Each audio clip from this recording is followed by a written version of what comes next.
We don't mind, but sometimes the guests do. Also, there was a tornado ripped through here last week, so I'm also housing 2 live human orphans, but they are very quiet on the first floor. They are named Megan and Lee. Megan's good people, but very sad. Can't tell about Lee. She paused pensively. There's breakfast down here in the morning until 10. We used to be known for our decadent brunches, but things have gotten more spare. She cleared her throat as if apologizing. I have a woodpecker every morning up there on the left sofa. Hope he doesn't bother you. The cats, of course, are no good where woodpeckers are concerned.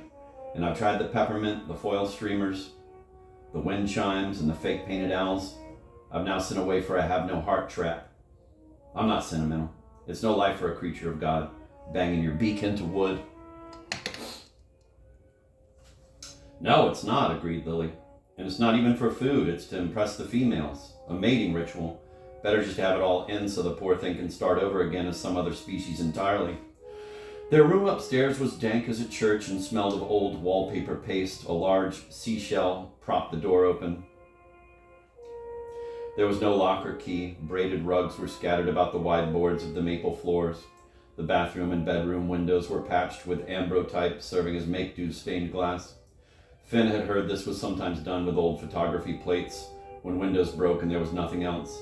It was a beautiful hack, and in these various portraits the stiff, seated, injured, amputated people in their reverse black and white seemed to blink with interest when the sinking sun shifted behind them. But their dour faces, even in their flipped about black and white, made him feel sorry for them, despite his skepticism about contemporary times. Not one person he ever saw depicted from the past looked happy. They seemed to gaze out of their pictures with a deep wish for time travel and resurrection. Their stares said, "Stay where you are. It's better where you are. I would like to be there. Whatever your concerns are, let's trade." Sounded like a Garrison Keillor passage. Memories from another time and other people, and in the form of humidity, saturated the place. Any given time always had other times beneath it. If he were more of a psychic, he felt he might access them and confessional tales would ensue, after which he and Lily would just have to dry and disinfect the whole place by setting it on fire.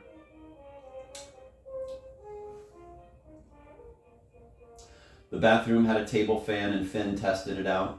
Like every southern motor he'd ever encountered, it was old and choral, with an extra whir plus a buzz. He turned it back off.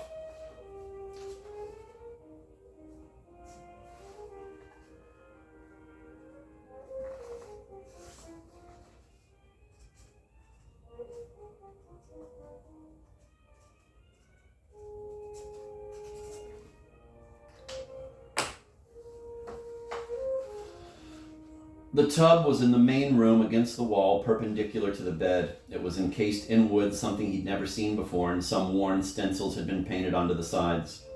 The wood surround made it easier to sit on its edge. He put the rubber stop in the drain and ran the hot water, swirling it around until the water became the perfect warmth. He stood. "Come here," he said to Lily, and cradling the dense, sweet rod of her against his chest, he slipped her into the tub with all her clothes and wrappings, though not her shoes, which he had already pulled off and set in the corner near the window. Once she was in the tub, he cut all the clothes away from her, including his own corduroys, with some scissors from the shaving kit he kept in his bag, and he pulled the shirt and the trousers out of the tub and tossed them in a rubbish bin. He had additional clothes that she could wear. He washed her carefully with one of the washcloths the inn had provided. "Thank you," she murmured. "Thank you, thank you." Her body was strange and familiar. Her body was both strange and familiar. Her breasts, parabolas of blue and brown, and when the evening light shifted outside, her ashy skin seemed to have a phosphorescence to it. Her torso was mottled but also creamy in places like a New Age candle, and he pressed his lips to the closest part of her branching collarbones. A small, remembering smile appeared on her face, but she did not look at him. When he pressed his hand gently to her upper arm, it left a pink print. He opened a small bottle of shower gel he'd found on the bureau. It had a Hilton label and a spicy geranium scent like aftershave, and with it he sudsed the odor of fish and cheese off her, then ran some water into a pitcher and poured it over her head, watching it rain down her face, mixing with her own spittle. Her eyes closed and her mouth widened into a tragedian's grimaced sorrow, but there was no other motion, no movement of the shoulders to indicate a sob. Now would be the time to cry, however. Now would be the time to let her silently rain tears out of her cracking head. This was what eyes were for. This was what a bath was for. Perhaps the feeling of water was reminding her of what she had done. He took a washcloth and gently moved it around her body, her skin slipping slightly. Sloughage rolled off her into the bathwater, forming a brown film. When he moved the washcloth down one arm, the skin of her hand, soaking in the water, seemed to come off a bit, and he slipped it back on like a glove. She was now sheer as the rice wrap on a spring roll, the bean sprouts and chopped purple cabbage visible inside her.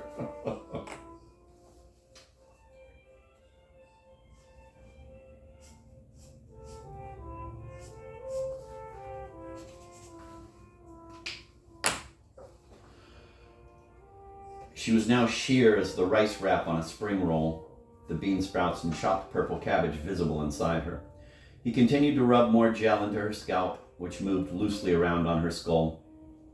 He mashed the lather into her hair and then refilled the pitcher and poured it over her again.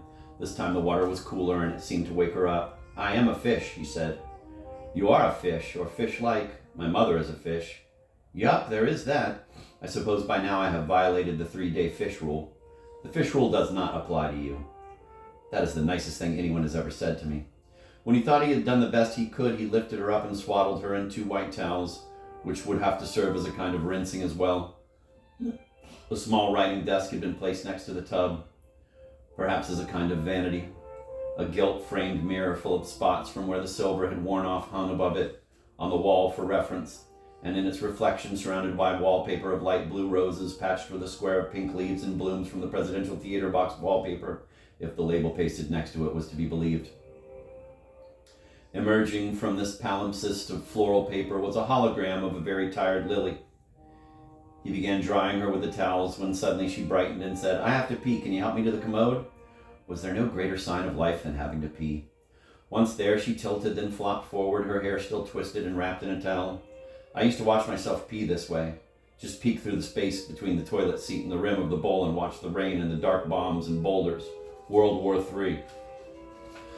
The window near the commode was patched with ambrotypes, and one was placed with its ruby side in so that the starchy woman portrayed could look out into the world as her true self, but the ruby side reflecting the ceiling light pink into the room. A sunset next to the starchy woman was a brooding lass. There was a trickle into the toilet water.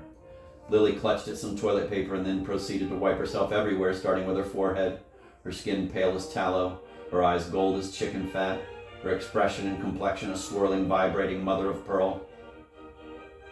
"I'm done," she said. "I have an extra shirt you can wear." "Thank you," she said. "I always loved your shirts."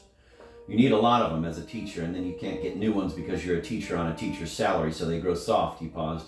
"And then you lose your job. And you give them to me. They do something for me. They add charm, I'm sure.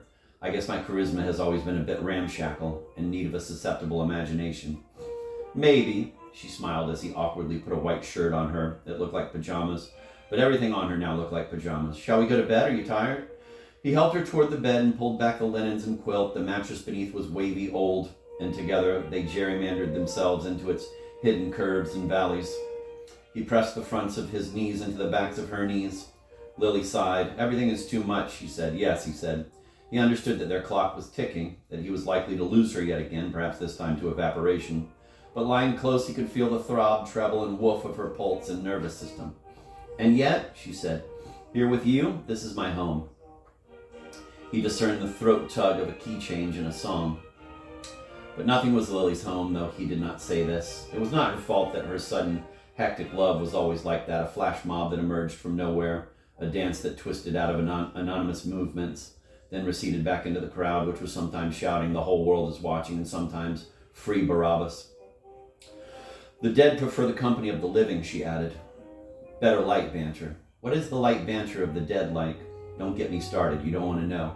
Or maybe you've had a taste." She then began to sing, "Oh, how lovely is the evening, and he joined her in the round, which years ago they used to sing to get themselves to sleep. Perhaps it would work again. "When the bells are sweetly ringing, sweetly ringing." "Ding dong, ding dong," he kissed her head. "Do we have a safe word?" she asked. "They're all safe." "No, they're all dangerous. Do you remember this song? In my cerise chemise all full of fleas, I cross my legs and scratch my knees. Can you rub my back, oh please?" "I could," he said. "It's just a song," she said. He felt her skin sliding and further lodged his knees into the backs of hers. He thought their makeshift joy could, if asked to, live forever in this room like a warming fire. She began to make a nickering sound in her sleep and then to snore. Or was it his own snoring? As he closed his eyes and fell away into the back spaces of his head, he was not sure where the sounds came from. Perhaps once more he and Lily were in concert. Her teeth began to snap and grind. Shh, he breathed into her dark, soft ear, and she went quiet, perhaps pretending to be dead. Surprise. Ha, ha. Was this not proof that living was funny? He tried very hard not to think about all the ways they had failed each other. He could not sleep deeply. His arm was around her, but it felt like he had dislocated his shoulder. All his bones felt out of joint, so he slid out and got up. On the floor was a chamber pot full of fake flowers. He nudged it out of the way with one bare foot and wandered over to a bookcase, a heavy knick-knack area in most houses, but here were some actual books. He turned on a lamp and studied them for something he could bring to the nearby reading table to read. Nothing seemed to have been dusted or rearranged for a long time. He saw a spider and moved to kill it, but it darted too quickly. 1 minute it had appeared stuck in its corner, and then suddenly it bounded with great speed and vanished into space. He looked at the book spines again. They were mostly titleless volumes, perhaps personal things that had been bound in a bindery, though there was a Bible, a guide to butterflies, some Dickens, one Uncle Tom's Cabin, and various confessions and histories of Civil War battles. He pulled out the guide to butterflies. Butterflies were ghosts, it said. The earthly creature was the caterpillar, the butterfly the spirit. He felt he knew this already. Of course butterflies were ghosts, and replaced the book in favor of a brittle, faded red one with a cracked spine and tawny deckled pages. Inside was a woman's journal, all handwritten in the form of letters. He flipped through and saw that they went on for some time, almost a year, and that they were written to a particular person, a sister, but obviously never mailed, unless they were bound here as copies. He began to read. Are you really up there? Can you hear me? Or are you with us down here?